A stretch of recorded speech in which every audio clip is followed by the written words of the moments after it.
Donc, STAMP, c'est Software Testing Amplification. Donc, on va parler de tests, on va parler d'automatisation et, comme Catherine l'a dit, on va parler de DevOps. Donc, pourquoi DevOps? Parce que c'est trendy et ça permet d'aller vite et de faire de délivrer constamment les artefacts.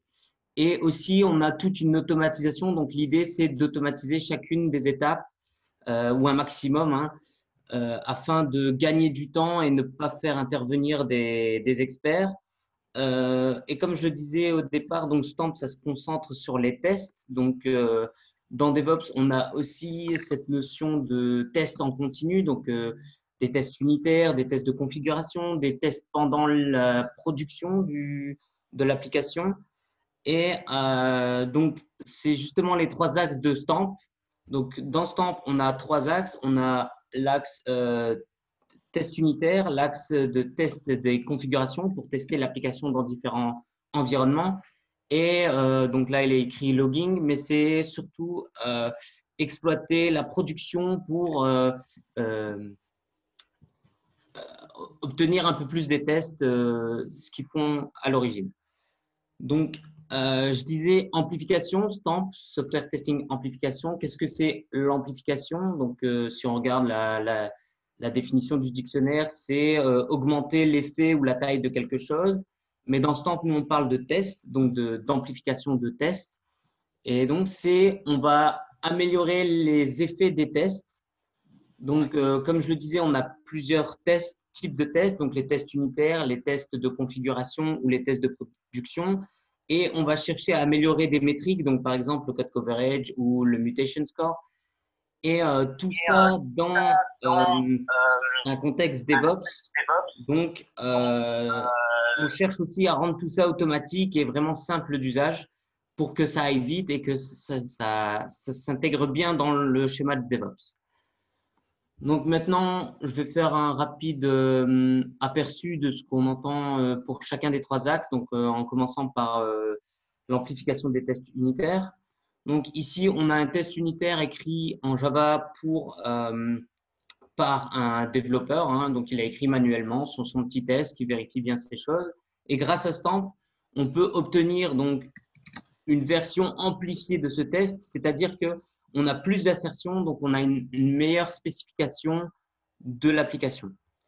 Ça, c'est un petit exemple. Je vais faire la même chose avec configuration testing. Donc, l'idée, c'est on a ce fichier de configuration qui permet de tester l'application dans un environnement donné. Et l'idée avec Stamp, c'est on peut obtenir des variantes de cette configuration qui va créer de nouveaux environnements pour tester l'application dans de nouvelles configurations. Et finalement, le online, donc pendant la production, dans Stamp, ce qu'on a, c'est par exemple, durant la production, il y a une exception qui se lève. On peut récupérer la trace et générer un test unitaire qui va exactement reproduire la même trace. Donc, ça permet aux développeurs de récupérer un test qui reproduit le bug et donc de le fixer plus vite que s'il n'y avait pas ce test. Alors, Stamp, pour parler un peu des outils, on a 4 outils, Despot, Descartes, Camp et Evocrash. Bon, il ne s'appelle plus Evocrash, mais ce n'est pas très grave, il s'appelle maintenant Botsing. Tous ces softwares sont dispo sur GitHub, donc en open source, et on essaye de créer donc, tout un écosystème d'intégration avec des plugins pour les IDE, un plugin Maven pour l'intégration continue avec Jenkins, par exemple, etc. Donc, tout est dispo en ligne. Il y a des dépôts GitHub. Vous pouvez ouvrir des issues. Vous pouvez poser des questions. Il n'y a aucun problème. Finalement, Stamp, qu'est-ce que c'est? C'est 10 partenaires européens, donc 4 instituts de recherche, 5 industriels et un consortium open source. Et voilà, et je vais faire un petit recall de la bêta testing que Catherine a introduit. Ça serait bien que on ait des testeurs pour voir un peu ce qu'ils en pensent, améliorer la documentation, avoir du feedback sur l'utilisation, etc., sur les résultats. Donc voilà, n'hésitez pas si vous êtes intéressé à aller voir. Et là maintenant, je vais passer donc à Descartes. Donc, je vais peut-être un peu vite. Je ne sais pas, vous avez des questions? Je ne sais pas si on peut poser des questions. Alors, Stamp, non, c'est focus sur Java, mais on peut se dire que toutes les technos pourraient être appliquées à n'importe quel langage. L'idée, c'est que nous, on utilise Java parce que bon, ben, les partenaires ont des codebases en Java. Nous, les instituts de recherche, on a un background en Java, donc ça marche bien. Mais oui, on pourrait appliquer toutes les techniques à d'autres langages. Ouais. Ok, donc, oh, oui. Donc, je vais passer maintenant à Descartes. Donc, Descartes, comme je le disais, quand on amplifie, on cherche à améliorer les tests par rapport à… Excusez-moi, je vais reprendre quelque chose. C'est que moi, en tant que doctorant, je suis principalement affecté à la partie test unitaire de Stamp. Donc, je vais parler beaucoup de ça parce que ben, c'est ce que je fais. Et voilà, c'est ce que je sais. Donc là, Descartes, c'est ce que je disais, c'est il permet de mesurer la qualité en quelque sorte de la suite de tests. Donc, Descartes, qu'est-ce que c'est?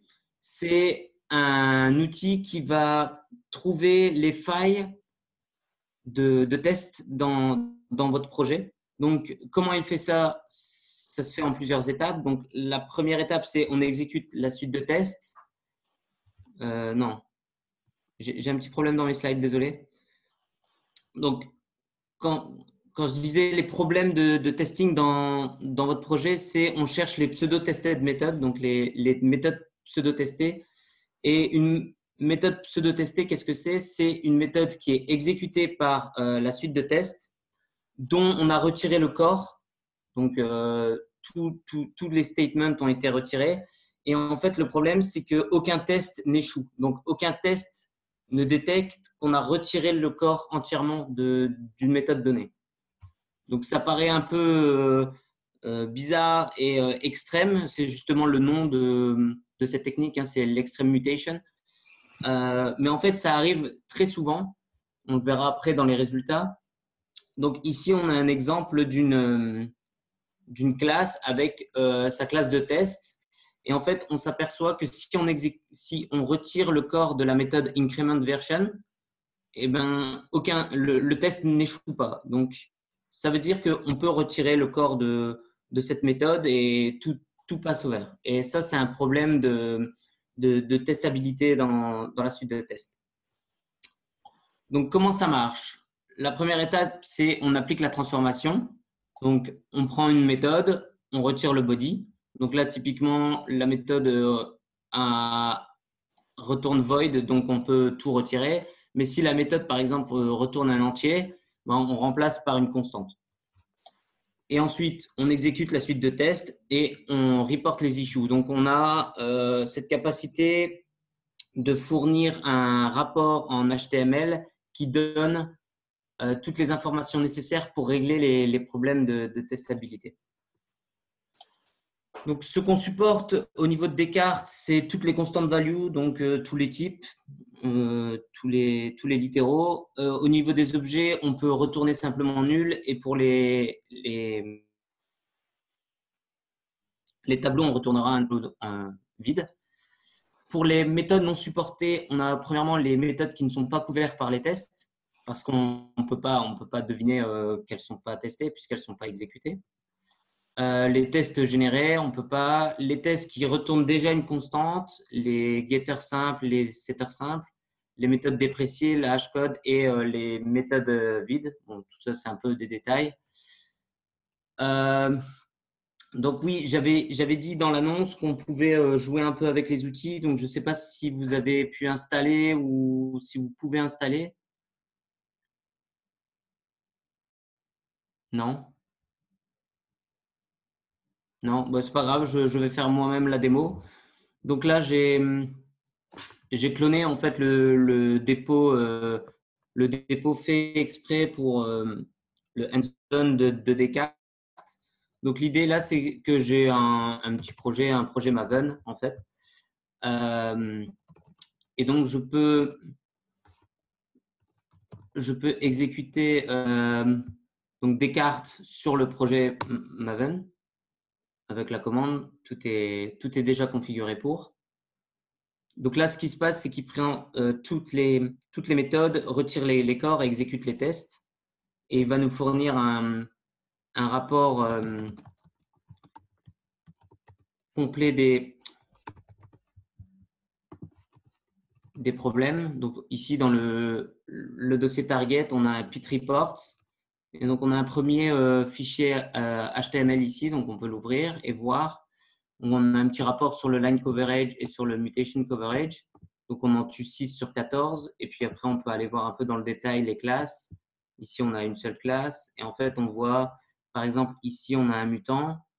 Donc, on a replacé toutes les instructions par return nul et il a été tué, le mutant. Donc, il a été détecté.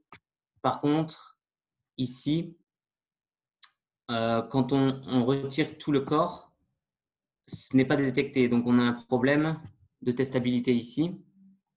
Et donc, on a aussi dans les rapports un dossier issue qui va relever toutes les issues et va aider le développeur à régler toutes ces issues. Donc, ici, par exemple, on a une méthode pseudo-tested. Donc, on nous dit que le body a été removed et aucun test était capable de détecter la transformation. Et là, on fournit donc quel test exécute cette ligne qui pose problème. Donc, ça permet au développeur de viser le test et donc de l'améliorer pour justement régler ces soucis-là. Donc, voilà pour la petite démo rapide. Derrière Descartes, en fait, ce qu'on a, ça s'appelle Pit Test. Donc, c'est développé par Henri Cole et c'est disponible sur Maven Central et sur GitHub. Ça marche vraiment bien. Il a beaucoup optimisé Pit. Donc, Descartes, c'est simplement un mutation engine pour Pit. Et on a aussi le PitMP donc, qui permet d'exécuter Pit sur du multimodule project parce que Pit de base ne le fait pas. Pour la configuration, c'est très simple. On ajoute simplement donc, le plugin PitMP Maven Plugin. Ensuite, on peut configurer donc, la liste des mutators. Donc, par exemple, quand ma méthode retourne un booléen, ben, je vais remplacer tout le corps par un return true. Quand elle retourne un string, je vais remplacer par a string, etc. Ça permet aussi de customiser un peu les mutators en fonction du projet cible. Ensuite, on peut configurer des reports, etc. Donc là, c'est les reports. Et ici, je vais finir là-dessus, je pense. Donc ça, c'est la liste des projets sur lesquels on a exécuté Descartes et pour lesquels on a pu remonter des pseudo-tested méthodes. Donc, on peut voir qu'il y a au moins en fait, 2 pseudo-tested méthodes par projet. Alors, c'est du gros projet quand même. C'est quand même les librairies Apache, on a GeoData, on a Google JSON, etc. Donc, c'est assez commun et ça pose quand même problème, ce genre de choses. Mais bon, Descartes aide à régler ces problèmes-là. Voilà pour Descartes. Je n'ai pas grand-chose d'autre à dire. Est-ce que vous avez des questions? Normalement, il y a donc par exemple, on a le rapport JSON. Donc, si on met en output format le JSON, on aura un JSON complet avec toutes les infos qu'on peut récupérer. Donc, le nombre, etc. Donc là, après, il faudrait effectivement… Pardon? C'est ça exactement, c'est ce que j'allais dire. Donc, par exemple, le parser, créer un HTML ou un Markdown ou enfin, après, je ne sais pas l'output que vous voulez, mais c'est ça. Alors, ce que je vais faire, c'est que dans la présentation de Despot, il y a une explication des mutants qui est assez bien faite et que je maîtrise plutôt bien. Donc, je vous propose que je vous la déroule maintenant pour vous répondre à la question. Ça vous va? Ouais, ok. Attendez, voilà, c'est ici. Donc, alors, score de mutation, mutation score, l'analyse des mutants, tout ça, c'est pareil. L'idée, c'est de mesurer combien est efficace la suite de tests pour spécifier le programme. Parce que, bon, une mesure classique, c'est le code coverage. Le problème avec le code coverage, c'est que on ne mesure pas comment on spécifie, c'est juste qu'est-ce qui est exécuté. Et du coup, on peut exécuter plein de codes, et en fait, on vérifie rien derrière, et c'est un problème. Alors là, le mutation score, comment ça marche? C'est on prend le programme, on prend sa suite de tests, et la première étape, c'est on crée des variants du programme en injectant une faute. Donc là, par exemple, dans Descartes, c'était je retire tout le corps de la méthode, mais par exemple, je pourrais changer un +1 par un -1. Donc ça, c'est j'injecte une faute et ça me crée donc un variant 1 ou un mutant 1. C'est pareil. Et donc, je fais ça. Je crée plein de mutants en injectant des fautes différents, une faute par mutant, une seule et une faute par mutant. Et ensuite, j'exécute la suite de tests sur chacun des mutants. Et j'observe l'output. Qu'est-ce qui s'est passé? Donc, si ma suite de tests, par exemple, sur le variant 1, elle échoue, ça veut dire que ma suite de tests est capable de détecter l'erreur que j'ai introduite. Et donc, on dit que la suite de tests tue le mutant. Et ça, c'est bien. C'est ce qu'on veut. On veut tuer des mutants. Donc, pareil pour le variant 2. Ici, la suite de tests tue le mutant. Par contre, pour le variant 3, la suite de tests passe. Donc, la suite de tests n'est pas capable de détecter la faute qu'on a introduite. Et donc, on dit que le mutant reste en vie. Et ça, c'est pas bon. Voilà.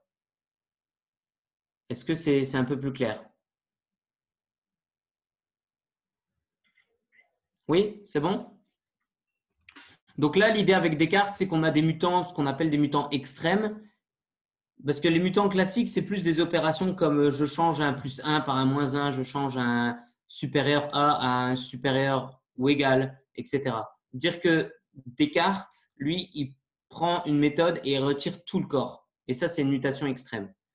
Et en fait, ça a l'avantage d'aller beaucoup plus vite. Parce qu'il y a beaucoup moins de mutants à faire. Voilà. Je n'ai pas de chiffres, mais je peux vous assurer qu'avec Descartes, ça va beaucoup plus vite que si on utilise des opérateurs de mutants classiques. Ça peut prendre, avec des opérateurs classiques, ça peut prendre plus d'une journée, et avec Descartes, ça prendra quelque chose comme 1 ou 2 heures. Après, ce qu'on peut faire, c'est exécuter l'analyse des mutants sur une portion de code qui a changé, par exemple, seulement, et pas sur tout le code base.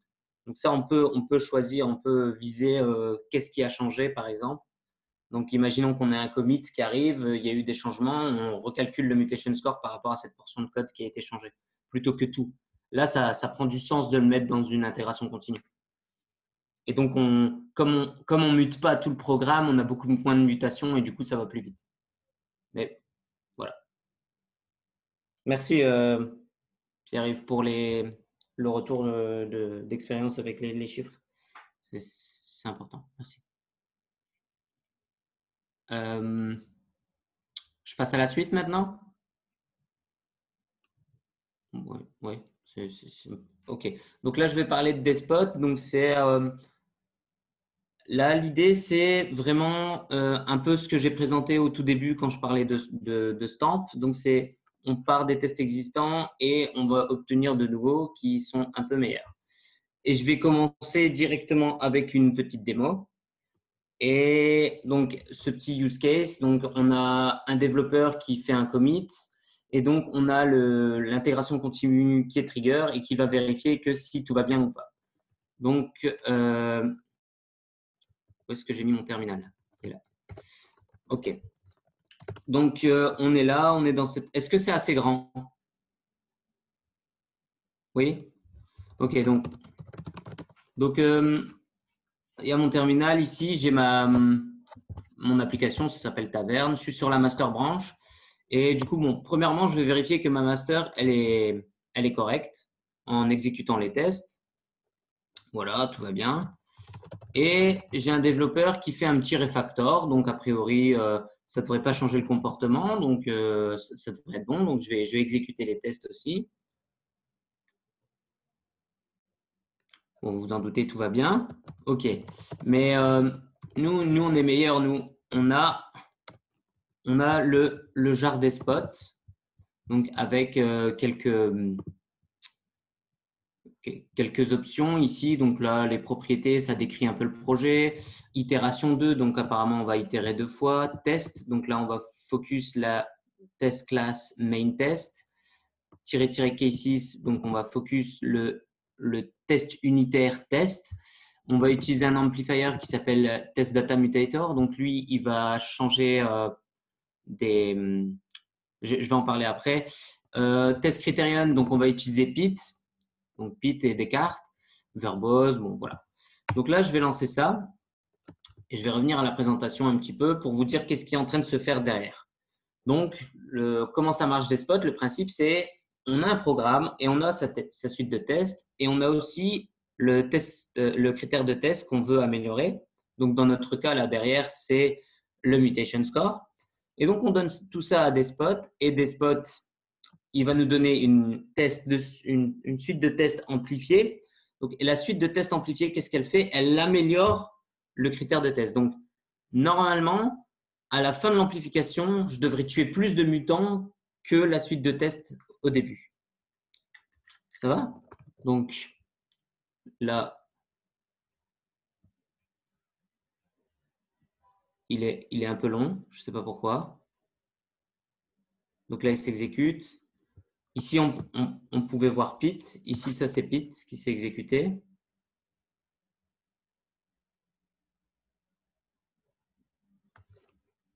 J'étais un peu vite. OK. Donc là, il a fini. On a un petit rapport textuel ici. Et il nous dit, donc, la suite de tests originale tuait 66 mutants. L'amplification a fini avec 8 nouveaux tests qui tuent 55 nouveaux mutants. Bon, très bien. Là, j'ai un petit script shell qui va copier la classe amplifiée dans la suite de tests. Et donc, je vais réexécuter les tests sur la branche master.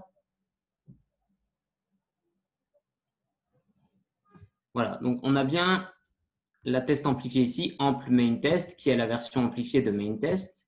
Les 8 nouveaux tests sont dedans. Là, on a le test original et on a bien 9 tests qui se sont exécutés. Et si j'exécute tout ça sur la branche refactor, donc avec le changement du développeur, vous doutez bien que j'ai fait en sorte que ça ne passe pas. Et en fait, on capture bien une régression que le développeur avait introduite pendant son refactor. Voilà, donc un petit cas d'usage pour vous imaginer un peu ce qu'on pourrait faire avec des spots.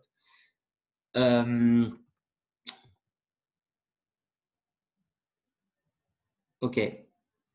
Donc, je vais vite fait rappeler un peu ce que c'est un test. Donc, ici, on a un exemple de test.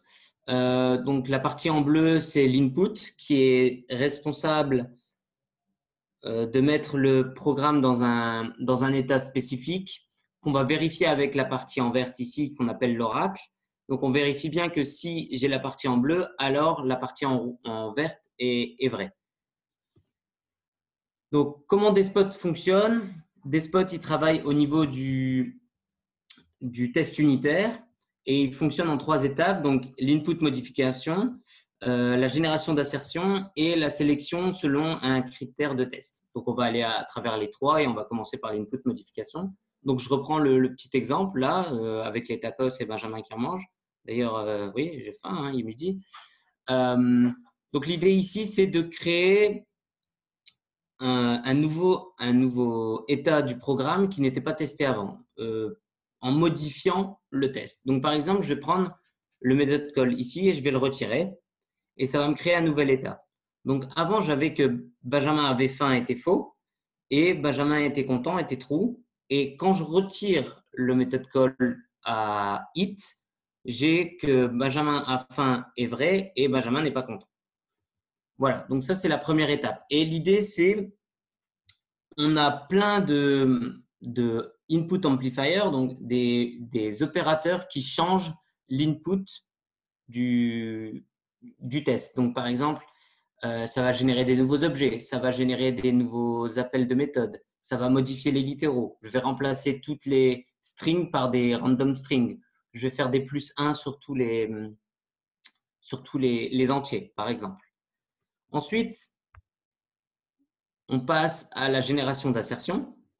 Et celle-ci, elle est faite en 4 étapes. Donc, premièrement, on retire les assertions qui existent parce qu'en fait, on vient de créer un nouveau état du programme. Et donc, les assertions, elles sont peut-être fausses aujourd'hui. Donc, il faut les retirer. Ensuite, on va instrumenter les tests de telle manière à ce qu'on puisse collecter les valeurs du programme. Ensuite, on exécute pour justement les collecter et on génère les assertions en utilisant les valeurs qu'on a collectées juste avant. Donc là, je vais redérouler l'algorithme sur l'exemple. Donc, premièrement, je retire les assertions. Voilà, on a retiré l'assertion. Ensuite, j'instrumente le code. J'ajoute ce call log.log ici sur l'objet Benjamin. Donc, l'idée, c'est que ce statement, c'est du code spécifique à Despot qui va permettre de regarder toutes les valeurs de l'objet Benjamin.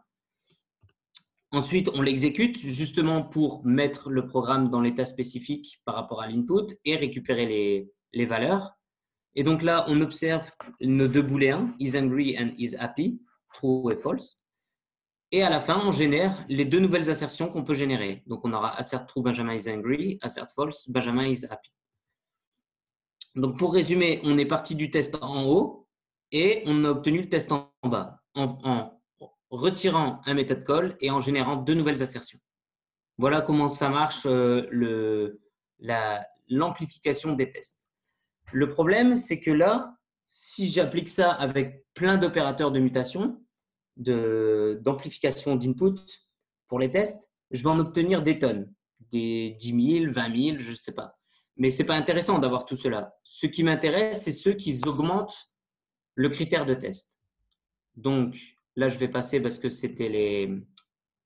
J'ai déjà présenté, hein, c'est mutation analysis.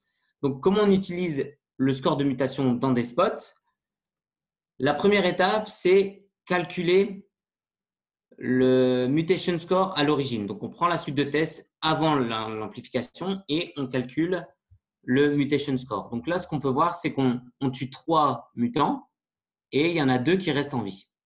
Ensuite, on amplifie. Donc là, dans ce cas-là, on obtient par exemple 3 nouveaux tests amplifiés et on calcule le mutation score pour chacun des tests amplifiés.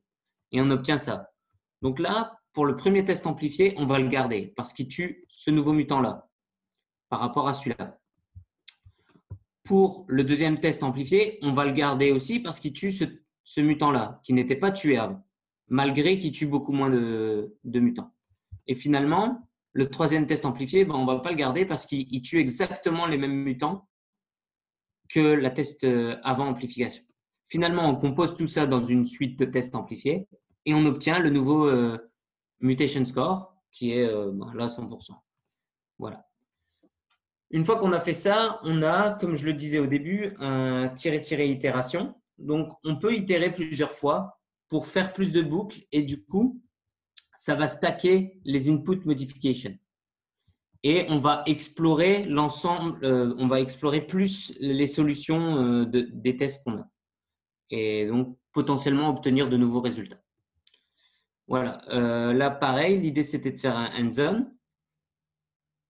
Bon, je vais le faire du coup. Donc, comme je le disais au début, toutes les artefacts de Stamp sont disponibles sur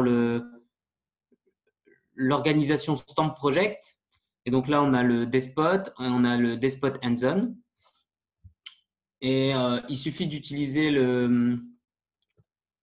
je l'ai pas préparé en fait.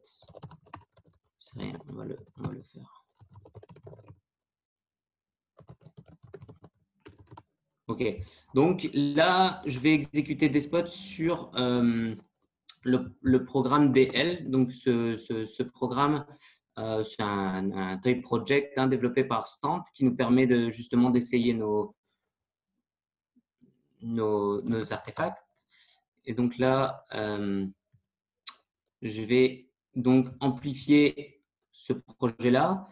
Je vais utiliser 2 amplifiers pour les inputs, donc méthode add, méthode remove. Donc, méthode remove, c'est celui que j'ai présenté pendant l'exemple. C'est celui qui retire des invocations de méthode. Et méthode add, c'est l'inverse, ça va dupliquer une invocation de méthode. Voilà.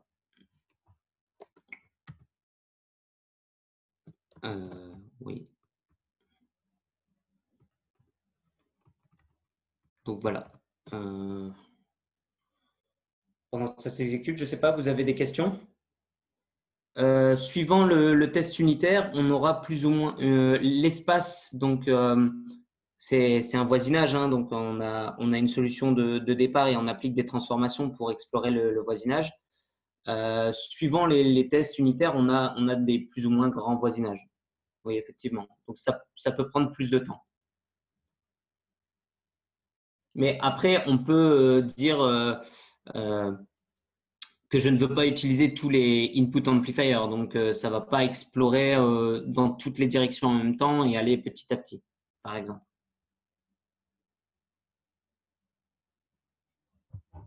Donc là, c'est un peu pareil que la démo au début, hein, finalement. Donc, on avait 12 mutants killés au début. On obtient un nouveau test qui tue un nouveau mutant. Donc là, je peux aller voir par exemple, vous montrer comme le test amplifié est très joli. Bon, voilà. C'est pas très joli, je vous l'accorde, mais voilà. Donc, on a obtenu ce nouveau test amplifié. Et donc, qu'est-ce qu'il a fait? Il y a un add. Donc, quelque part, il a dupliqué un appel de méthode. Je n'arriverai pas à vous le retrouver, honnêtement. Mais voilà.